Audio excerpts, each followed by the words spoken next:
whenever I got together tonight, I would be talking about, I thought I'd talk about my heart, and then my wife says, well, let's talk about this. So I just said, well, I'll tell you what I'm gonna do. I'm gonna leave it up to you and let you put 19 is about how we can better keep our health intact and to bypass a lot of these things that diseases might come up on us. So I'll turn it over to you, dear. Me too. Well, yeah, we were talking about all this, the global new world order and all that. I think the COVID-19 is part of that process too. It was manufactured and it's doing its job on people. And, but you know, God is so good. We're fearfully and wonderfully made, right? Yes. And there are things that we can do that doesn't have anything to do with medicine or anything else. And we can stay healthy through this. So hopefully this will help all of us to stay the course with this COVID-19. Anyway, on this first page, I listened to this presentation that Dr. Roger Sehalt gave. He's a pulmonologist, a critical care pulmonologist, and a sleep specialist. And I listened to this, and I wanted to share it with you all. You can listen to his updates on COVID at medcram.com.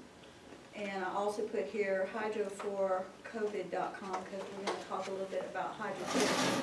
Because hydrotherapy was used back in 1918 during the influenza epidemic, and nobody died just using that therapy. They didn't have drugs or anything back then. So on this first page, Dr. Roger was explaining the course of the disease, and he was saying, looking on here, that there's an early phase and a late phase. So, so you can see where infection is introduced to a person, and it takes about 5 days of incubation before they begin to have symptoms. And then usually there'll be about 7 days. In this period, they'll be at home. It's the early phase. And then, if they don't recover from it, they'll go on to being admitted to the hospital. And then usually in about 24 hours or so, they'll worsen. They'll get shortness of breath. They may have to be on some heavy-duty oxygen. And then in another 24 hours or so, they develop acute respiratory distress syndrome. They may be put on the ventilator, go to the ICU. So he was saying that in the general population, 80% of people usually have immune system success. They usually recover. But it's 20% who move on to hospitalization, ICU, ventilator, and then death. So going to the next page, he said we need to look at the immune system to see what is going on, looking at the early and late phases of this disease. So y'all have to excuse my drawings. I couldn't copy this, so I had to sort of draw it from his slides. So on the left is the innate immune system, and that's what we're born with. It's developed, you know, babies. This is babies and young children. It's weaker in the young. So it starts out with a myeloid progenitor cell, and that develops into all of the other cells of the innate immune system. Then on the right side is the adaptive immune system. And this is what is based on vaccines. Vaccines are based on the adaptive immune system. It's where the lymphoid progenitor cell develops into natural killer cells and all of these different cells, the memory T cells, and that's how vaccines work. And it can remember when it's exposed to a pathogen, it can remember it, and then you have immunity. Well, the left side gets weaker with age. And this is important because studies will show as we go on that all of these cells on the left side can produce interferon. And interferon is what keeps children from getting COVID. They don't get it, usually. You don't see hardly any children. I don't know of any children. Does anybody know of any children that have had it? Okay. So anyway, all of these cells can make interferon. Now on the right side, the natural killer cell and the T cell can make interferon, but there's 3 different kinds, and we're going to get into that. And then, so as we age, the left side gets weaker and the right side gets stronger. So the interferon is extremely important. So if you'll move to the next page. So this innate immune system secretes interferon, and interferon interferes with the virus. That's why it's called interferon. A study was done in March of 2020 that showed that the COVID-19 virus can cause a delay in the production of interferon. And that's important, and can cause us, as we get older, to lose viral control in the early phase of infection, and that's why more older people are affected by the COVID. So then there was another study done in June of 2020 that showed that the mild to moderately sick patients had higher levels of interferon, but those that were severely sick had low levels. So if you look on the chart there, on the left side, the no disease, that's a control group, the mildly affected patients were up to, the interferon levels were up to almost 10 to the 4th power. As they got sicker, the severe, it dropped down to over 10 to the 3rd power. But the critical ones were down to almost 10 to the 2nd power number of interferon. So that's the number of cells. And then on the right side shows the activity of the interferon. And again, it's the same scenario. The mild had more activity of interferon, the severe had a lot less, and the critical had almost none. So interferon seems to be a very important aspect with the COVID outcome. Okay, if anybody has any questions, just stop me. So I looked into the interferon a little bit more on the next page. Let's see. Interferon was named for its ability to interfere with viral proliferation. And so there are various forms of interferon, and they're the body's most rapidly produced and important defense against viruses. They inhibit cell division, they can promote or impede the differentiation of cells, and they are produced by all vertebrate animals. The next paragraph, interferons are categorized as cytokines. They're proteins, and they're involved in intracellular signaling. Interferon is secreted by cells in response to the stimulation by a virus, but it does not directly inhibit the virus's multiplication.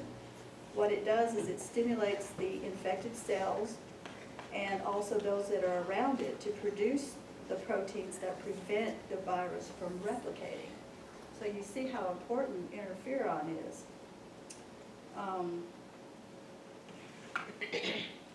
But the interferons also have immunoregulatory functions. They can inhibit B cell activation, they can enhance T cell activity, and they can increase cellular destruction through the natural killer cells. So there are 3 forms of interferon, alpha, beta, and gamma. And they divided them into 2 classes. The alpha beta is in 1 and the gamma is in 2. So the alpha beta, which is type 1 interferon, is produced by any cell upon stimulation by a virus. And their primary function is to induce the viral resistance in the cells. So this is the one that's in the innate immune system side. All of those cells can produce interferon. The type 2 interferon is secreted only by the natural killer cells in the T lymphocytes. Well, that's on the right, the adaptive immune side. So the main purpose of this is to signal the immune system to respond to infectious agents or cancerous growth. So because these are all proteins, we need to have adequate protein in our diet to build cells and enhance the function of the immune system. And the average man needs from 56 to 91 grams of protein a day, and the average woman needs 46 to 75 grams of protein a day. We know that a plant-based diet can provide all of the protein that we need. On the next page,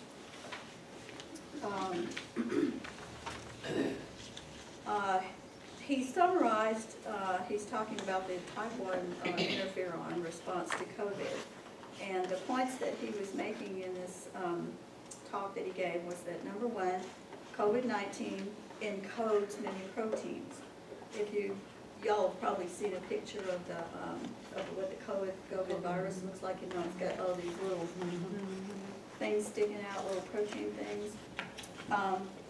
Some of these proteins block the critical early interferon response. In other words, they can connect and block the production of the interferon. The early interferon response is critical for viral elimination, and if interferon is blocked, there's an increase in the severity of the disease.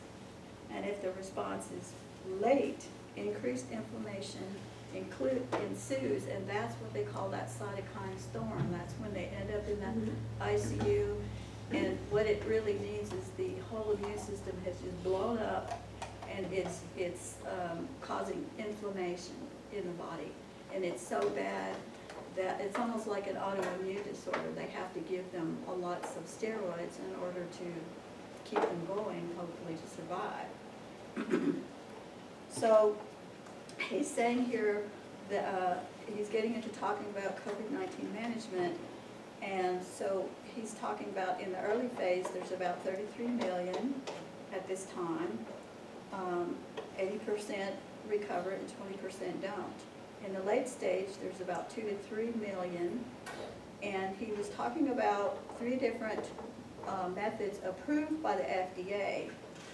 One is remdesivir, the other is convalescent plasma, and the third is the dexamethasone, which is the steroid. But studies have shown that the first 2 really don't do anything. So all they really have left are steroids that reduce the inflammation that's caused by the virus in the late stage. So they end up hospitalized in the ICU on a ventilator, progressing toward death, and about 1 million of them will die. So what he's wanting to do is, what can we do to help people in the early stages of it not progress to the late stage? So on the next page, some of the things that he talked about were supplements such as vitamin D, quercetin, zinc, vitamin C, and NAC, which is N-acetylcholine. He talks about essential oils, sleep, very important, hydrotherapy, and then we all know that air, sunlight, exercise, stress relief, and diet is extremely important. So just looking at the supplements first, vitamin D, a study that was done in September of 2020 showed that the higher the vitamin D level, the less was the rate of infection, meaning the less positive tests for COVID, just vitamin D. And the results were the same across the board for age, race, gender, or geographical location. It didn't matter. And so we need at least 2,500 international units a day while we're healthy.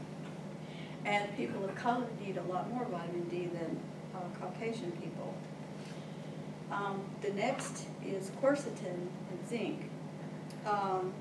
Quercetin attaches to the protein spike on the COVID-19 virus. And this inhibits the virus from being able to attach to your cells. Then your T cells can destroy the virus and develop cellular immunity. Quercetin facilitates the transport of zinc into your cells, which inhibits viral replication. So any virus that is able to get into your cells cannot produce more virus. Quercetin also inhibits histamine release and the inflammatory cytokines. So it probably would help even past the early phase of the virus and help to reduce that cytokine storm.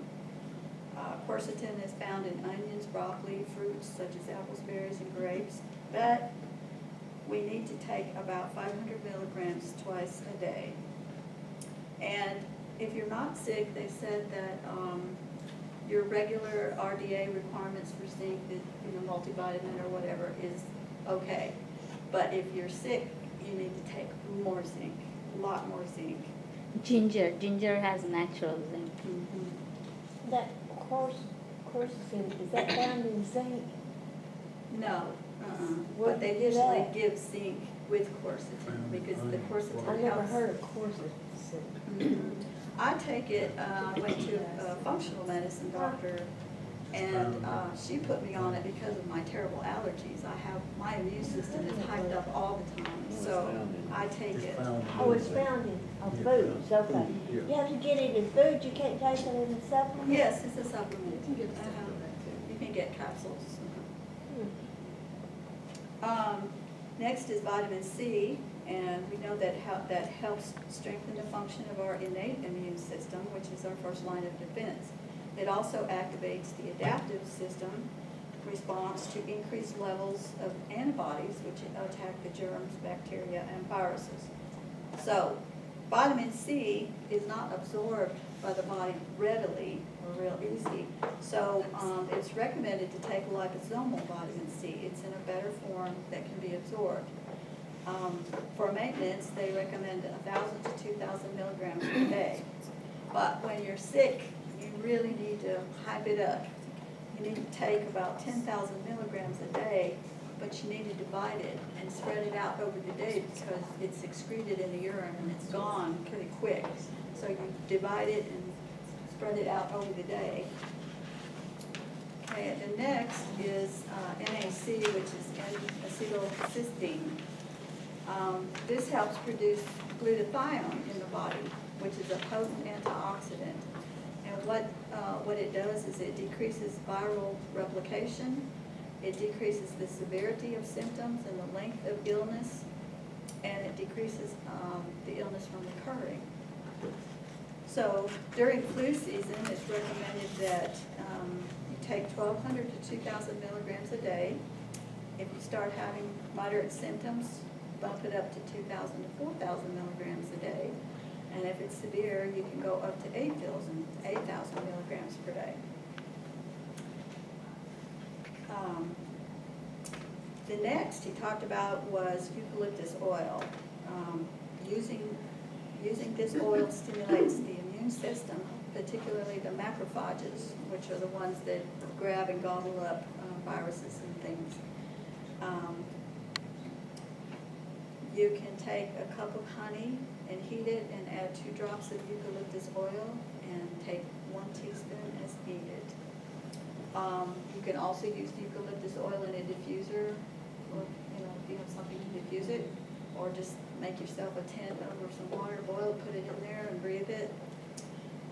They did a study in Japan where they took 12 people to the forest. I thought this was really interesting. They did a baseline blood test first, and then they spent 2 to 3 hours in the forest. Then they went home, came back the next morning, they took their blood, and then they spent 2 to 3 hours in the forest that morning, and then that evening, and then the following morning, they took their blood again. And they found that the natural killer cells and their activity was significantly increased. And the effect lasted for 7 days. And mainly, they were talking about pine trees, cedar trees, fir trees, and ornamental trees. So it's really good to get out in the fresh air, sunshine, and in the woods. Down sleep. This was really important as well. We know sleep is important anyway, but a study in Pittsburgh, they took 153 people and they dropped the rhinovirus in their noses. And when the speaker said this, he said they must be college students because who would do that, right? And they needed money. So anyway, those that had less than 7 hours of sleep had 3 times the rate of infection. And he talked, since this doctor is also a sleep specialist, he was talking about slow wave sleep, which is called delta wave sleep. This happens in the first third of the night, or most of the hours before midnight. So it's really important. This is the most restorative part of your sleep. It also has the lowest levels of cortisol. So sleep is important. So if you're having trouble sleeping, you need to find a remedy. I was having problems too, so I really got on it. And then he talked about hydrotherapy, which is moist heat. And you can do moist heat or moist heat followed by a cold friction rub.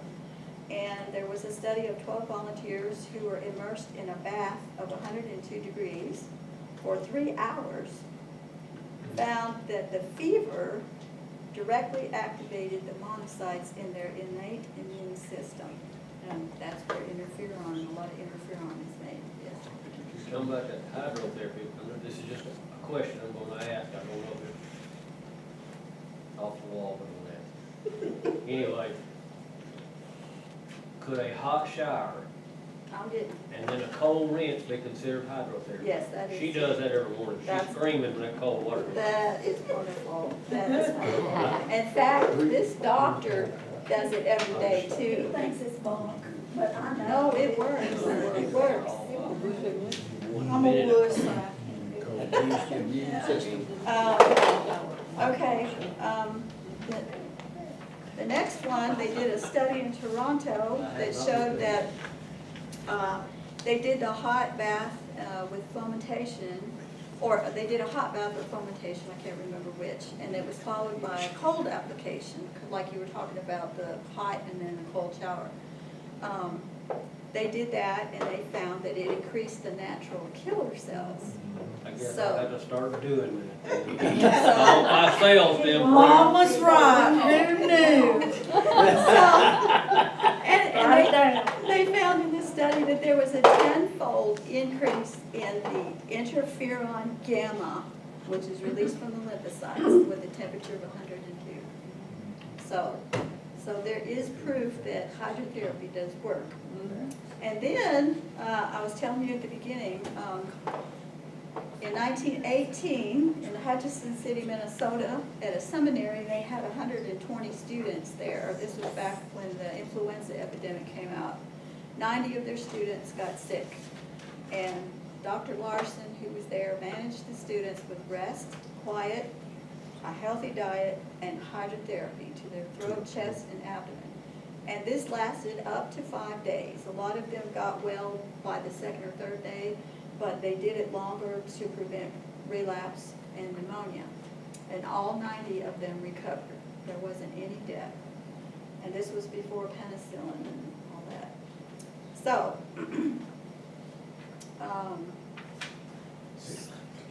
here we go. So, Nature's Flu Shot. I put this on here. I use this and I love it. It's palatable. 6 squeezed lemons, which is about a cup of liquid, a bulb of peeled garlic, and I underlined bulb because it's not one clove. You know about the whole thing? Whoa. That's a lot of garlic. Bub would have been bad, one piece of it. Well, garlic is a killer.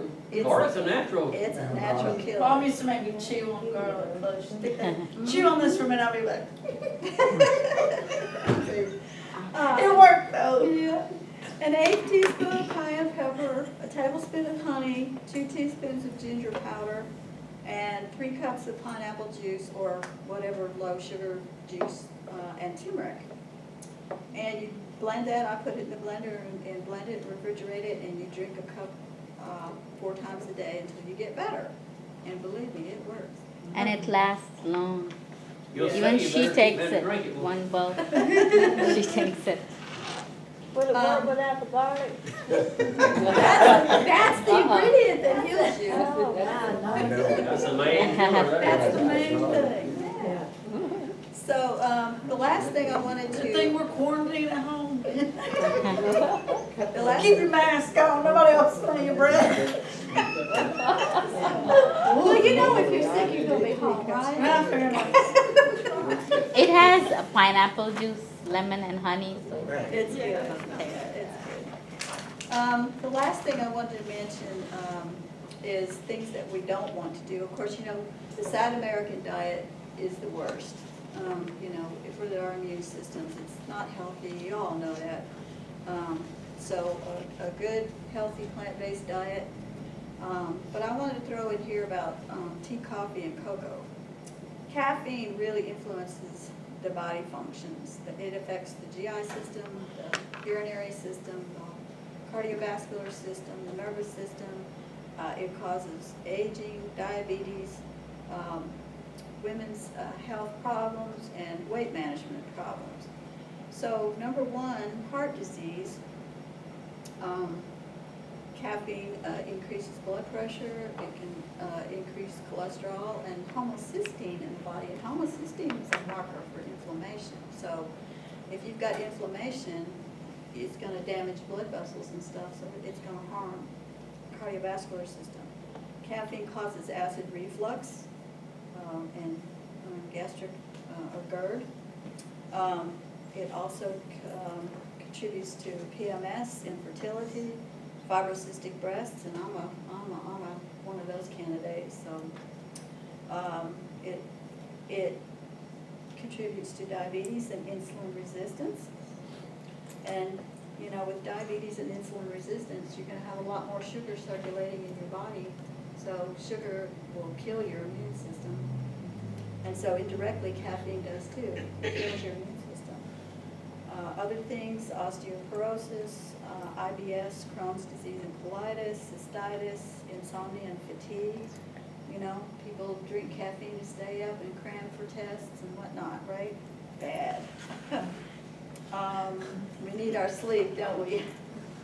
It causes mood disorders, depression, migraines, glaucoma, prostate inflammation, Tourette's syndrome, which is that nervous syndrome where they stutter and they can't talk and stuff like that, and then tinnitus. So caffeine causes the adrenal glands to produce more cortisone, which releases more glucose into the system, and that drives up the insulin levels. So it acts just like you've eaten a sugary meal. Caffeine is very addictive, just like sugar. It causes neuroses, weight gain, and stress. So the stress causes increased fat in the abdomen and increased craving for fats and sugars. And you think, well, how does that happen? Well, there's a hormone called GABA that gives you a sense of fullness or well-being. Well, caffeine prevents the GABA from performing its function, so you crave it more, and that's how you crave it more. So caffeine depresses the immune system just like sugar. So a great alternative to cocoa is carob powder. And I know somebody brought carob goodies over there, and we use carob, and we make hot chocolate with carob. And I can testify on the caffeine making you crave sugar. When I became over the road and I had to get up early in the morning, and you remember I bring that Red Bull in, I would drink my energy drinks. I would think for some reason I get to this truck stop, I'm like, man, I go straight to the candy. No joke. I want to get something sour, something sweet. I didn't care. I was eating M&Ms and eating Skittles. I was like, why am I never crave candy like this?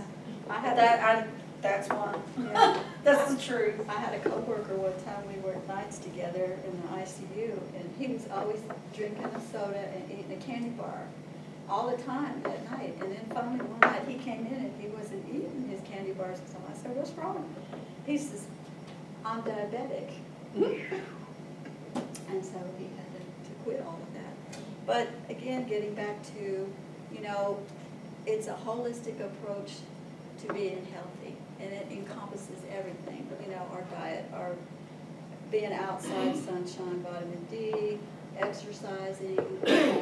I'm bad. He's always on me about exercising, but I get so busy all day long, I don't do it, but it need to, it boosts the immune system. And then the supplements, they truly will help. They will really help. I've been on all of these since I've been working with my allergies and all of this, and it has really been helping me. I'm sleeping better and I'm feeling better. I It actually beats lost me some up weight. sometime now. For the first time, you used to stay there from 7:30 to 8 o'clock, 8:30. Now, she's getting up at before 6 o'clock, 5:30. Go to bed early, get up early. Oh, anyway, does anybody want to add anything to this?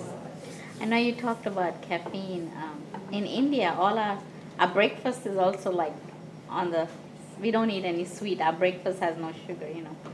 In India, we eat less sugar, so it has cayenne pepper in our breakfast too.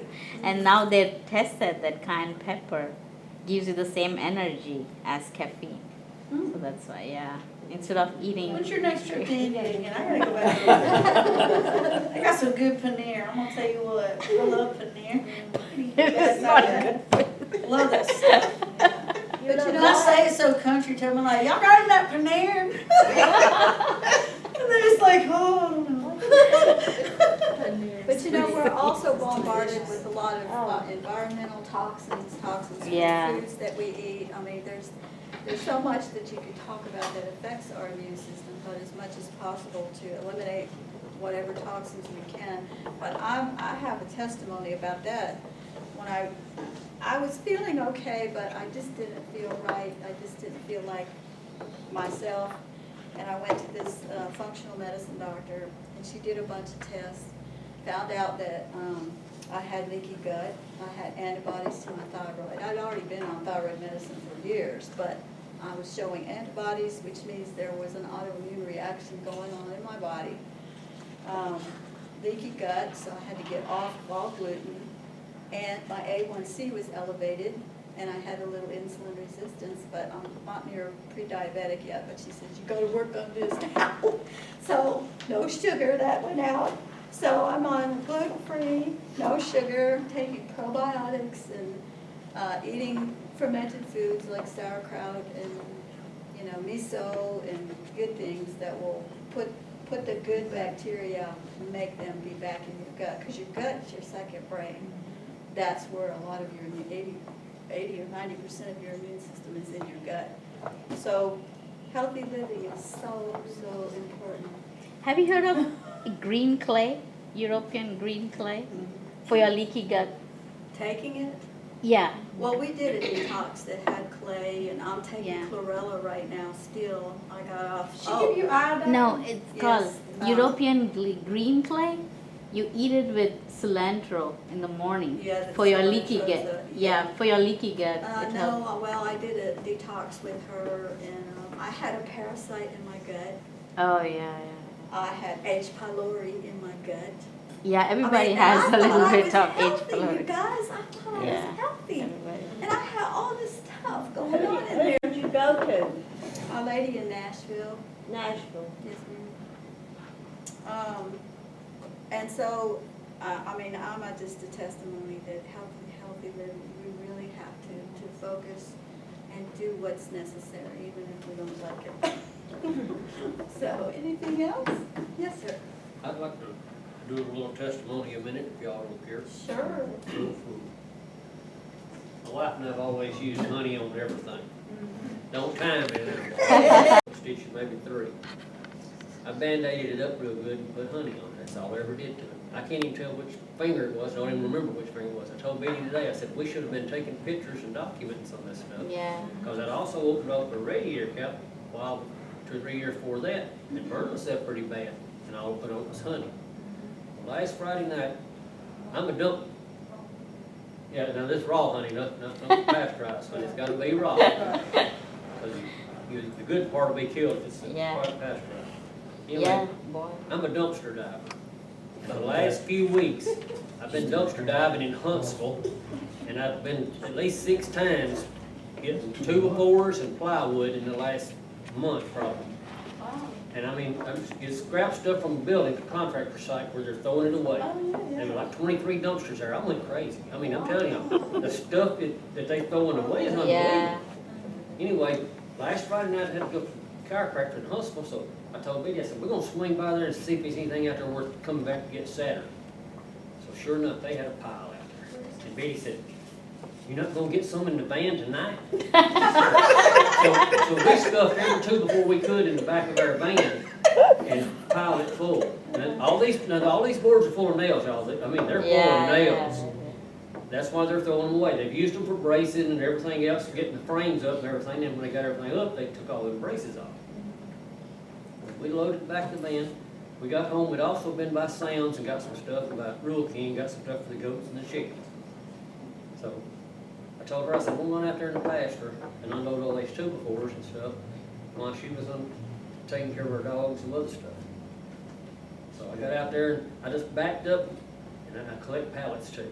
I've got a big pile of pallets from the dumpster at the library in Decatur today. They're remodeling the library and they got new furniture and they're putting a new roof on the library. And I got them pallets and I piled them all out there. Well, I backed too close to them and didn't really pay attention to it. And I had about that much space between my van and them pallets and I squeezed my legs in between there. And then I went to throwing them 2x4s out. Well, I got them all out. You know, I forgot I was trapped between that way and I turned. Well, I just fell backwards right on all them boards and nails. And I cut my hands like it right there because I just knew I was going to get in some of them. But sure enough, I stuck forward in this hand. You can see 3 of the marks. One of them's totally gone. But my hand, I had to pull it off the 2x4. And I was bleeding like crazy. And I got in the van and drove back around to the house. And I blowed the horn and got the dog to barking before she would come and look out. And she had to come out of the van and get me. Tell that you faint. I faint when I see blood. And he I was- mean, it don't matter if it's mine or whose. I mean, I just, when I opened the car door, I slid all the way down to the ground. And she had to help me up, but I stayed there for a little bit before she helped me up. And he said, I said, Clarence, you're gonna have to put your arm around me and around my shoulder so I can get you in the house. He goes, no, just go run and open the door and I'll make a run for it. Well, I mean, I couldn't even stand up. But all we did, she drug me in the house, got me in the house, and I put it in cold water to get it stopped bleeding. I mean, my hand just covered in blood. Y'all, it was about 10 times as big, those holes. As I mean, it's- these are just little spots, is all. It's 1 week ago tomorrow night when I did it. I mean, these is full-size 16-penny nails is what they were. And there's 3 spots left there. And I mean, these 2 right up in here had to hit the nerves. I mean, the pain was unbelievable. I told her, I said, I don't know if I go to the doctor or not. I said, this is hurting bad. And matter of fact, she even fed me my supper while I was sitting there. I was still hungry even though I was hurting like crazy. She fed me my salad and I love her for it. But anyway, we cleaned it good, then we peroxided it, then we put the honey on it and wrapped it with gauze and stuff, and that was Friday night. On Saturday, I had a boy coming out to the house, we put up a 200-foot fence around the front yard where we're turning the goats in. And let me tell about, he was so upset because he had lost, it was gonna be a pretty Saturday, and he was gonna lose Saturday getting that fence up.